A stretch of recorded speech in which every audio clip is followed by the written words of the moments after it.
Hello बच्चों, आज मैं आप लोगों को क्लास 10th की जो आपके पास लेटेस्ट एडिशन की एमसीक्यू की बुक है ना, आर डी शर्मा की, 2 बुक्स आती हैं आर डी शर्मा की, आप सभी को पता होगा। तो जो ये छोटी वाली बुक होती है जिसमें एमसीक्यू के क्वेश्चंस होते हैं प्लस केस स्टडी क्वेश्चंस और असर्शन और रीजनिंग के क्वेश्चंस होते हैं, तो आज मैं आप लोगों को वही कराने वाली हूँ। तो आज हम चैप्टर नंबर 9 करेंगे जो आपके पास एनसीईआरटी में है, एप्लीकेशंस ऑफ ट्रिग्नोमेट्री, बट वो यहाँ पर चैप्टर नंबर 12 है, हाइट्स एंड डिस्टेंस के नाम पे।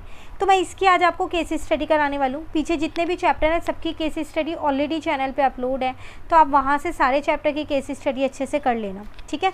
देखिए यहाँ पर अगर हम केस स्टडी देखें तो एग्जाम्पल नंबर 11 है हमारे पास।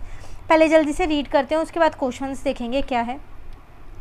यहाँ आपसे कह रहे हैं, a group of student of class 10th visited India get on an educational trip. The teacher as well as the student has interested in history behind India Gate. The teacher narrated that India Gate's officially named as Delhi Memorial, originally called All India War Memorial, a monumental sandstone arch in New Delhi, dedicated to the troops of British India who died in war fought between 1914 and 1919. The teacher also said that India Gate, which is located at the eastern end of the Rajpath, formerly called the King's Way, is about 138 feet 42 metre in height. तो ये India gate की height मुझे दे रखी है 42 metre है, बाकी और कुछ नहीं। आपको इंडिया गेट की इन्फॉर्मेशन दे रखी है, उससे आपको कोई मतलब नहीं है। आपको मेन था यहाँ पर इसकी हाइट मिलना, जो हमको मिल गई है।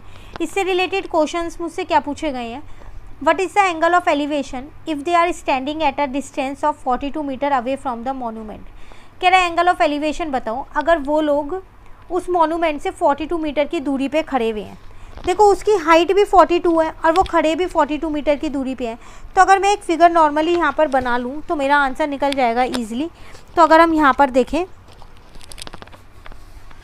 तो मैंने क्या किया, फर्स्ट वाले की अपने यहाँ पर फिगर ड्रॉ कर ली।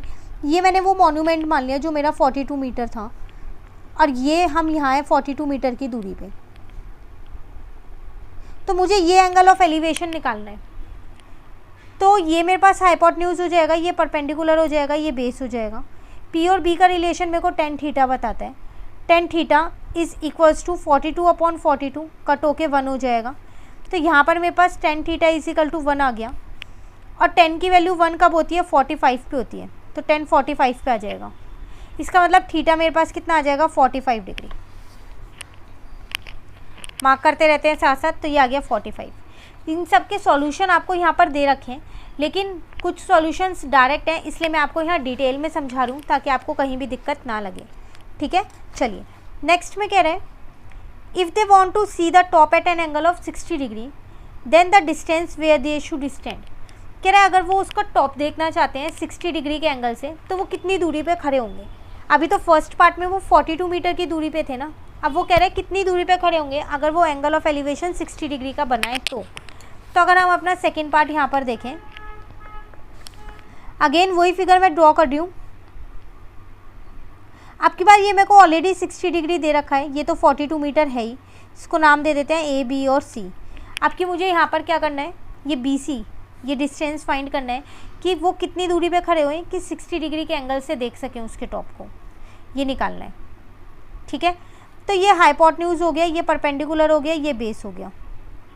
इसका मतलब लगेगा तो वही बेस ही निकालना है, तो 10 60 लगने वाला है यहाँ पर। तो 10 थीटा इज इक्वल्स टू में हो जाएगा ए बी अपॉन का बी सी। तो थीटा की जगह 10 60 लगा देंगे, ए बी 42 है, बी सी नहीं पता है। अब अगर आप देखो तो 10 60 की वैल्यू यहाँ पुट कर दोगे तो आंसर आ जाएगा आपके पास यहाँ पर, ठीक है।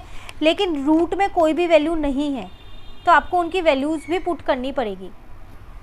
तो पहले मैं यहाँ पर इसकी वैल्यू रखती हूँ, √3 आएगी। तो यहाँ से मेरा बी सी निकल जाएगा, कितना निकलेगा, तो वो आ जाएगा 42 अपॉन में √3। अब ये रूट में है तो पहले रैशनलाइज कर लो, तो ये हो जाएगा 42 √3 अपॉन में 3। इसको इससे कट किया, कट हो रहा है इजीली 14 पे, तो मेरा आंसर आया 14 √3। पर ऑप्शन में ये आंसर नहीं है, तो यहाँ पर 1.732 रखनी पड़ेगी। जब आप इन्हें मल्टीप्लाई करोगे तो आपका आंसर 24.24 अप्रॉक्स में आ जाएगा। तो इसका मतलब इसका आंसर आपका हो जाएगा ए। क्लियर।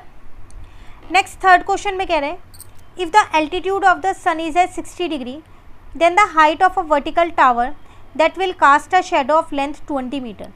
अब यहाँ पर आपको एंगल ऑफ एलिवेशन दे दिया, लेंथ ऑफ शेडो दे दी है, और उसकी टावर की हाइट निकालनी है। टावर मतलब ये मॉन्यूमेंट ही है, इसकी हाइट निकालनी है। तो अगेन यहाँ पर फिगर बनाते हैं दोबारा।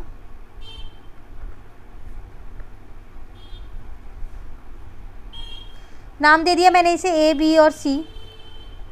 ये तो मुझे दे रखा है 60 डिग्री का ये एंगल है यहाँ पर। इस बार मुझे ये शेडो दे दी है 20 मीटर और मुझे ये ए बी फाइंड करना है। तो वही दोबारा से टेन थीटा ही लगाऊंगी मैं यहाँ पर। तो वो हो जाएगा मेरे पास ए बी अपॉन में बी सी। तो 1060 is equals to A B upon में बी सी 20 आ जाएगा। ये √3 होता है, इस 20 को इधर ही ले आई मैं साथ के साथ ही।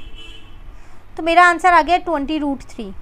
ऑप्शन में है, देखो इस बार ये ऑप्शन में ऑलरेडी दे रखा है तो रूट की वैल्यू मत रखना, ठीक है। तो इसका आंसर ए आ जाएगा। क्लियर। नेक्स्ट कह रहा है आपसे यहाँ पर, if the ratio of length of a road and its shadow is 1:1 the angle of elevation of the sun. बहुत आसान है, जब भी किसी की लेंथ की रेशो और जिसकी लेंथ ऑफ शेडो की रेशो और जिसकी शेडो है वो दोनों सेम रेशो में होता है तो वो हमेशा 1045 पे ही बनता है, क्योंकि 1045 पे ही परपेंडिकुलर और बेस सेम होते हैं, है ना। तो इसमें आप डायरेक्ट 45 भी लगा सकते हो। क्लियर। नेक्स्ट है the angle formed by the line of site with the horizontal when the object viewed is below the horizontal line. Horizontal line के नीचे जो एंगल बनता है वो होता है एंगल ऑफ डिप्रेशन, और जो हॉरिजॉन्टल लाइन के ऊपर एंगल बनता है वो होता है एंगल ऑफ एलिवेशन। ये हमने चैप्टर कर रखा है, उसमें पूरा कॉन्सेप्ट समझ रखा है ना। तो इसका आंसर आ जाएगा एंगल ऑफ डिप्रेशन। ये थे टोटल 5 क्वेश्चन आपके पास। इसमें एक केस स्टडी थी आपकी जो चैप्टर 9 की आज कंप्लीट हो गई है। आगे की चैप्टर्स की भी आपको जल्दी मिल जाएगी। इस बुक की जितनी केस स्टडी है पहले मैं आपको सारी केस स्टडी कराऊंगी, फिर असर्शन और रीजनिंग के क्वेश्चंस कराऊंगी। इसके अलावा आपको कोई और चैप्टर की केस स्टडी पहले चाहिए तो आप जल्दी से मुझे कमेंट करके बता दीजिए। आज की ये वीडियो अच्छी लगी इसे लाइक ज़रूर करना, फ्रेंड्स के साथ भी इन्हें शेयर कीजिएगा, और अगर अभी तक आपने चैनल नहीं सब्सक्राइब किया है तो जल्दी से चैनल को भी सब्सक्राइब कर लीजिए। Thank you.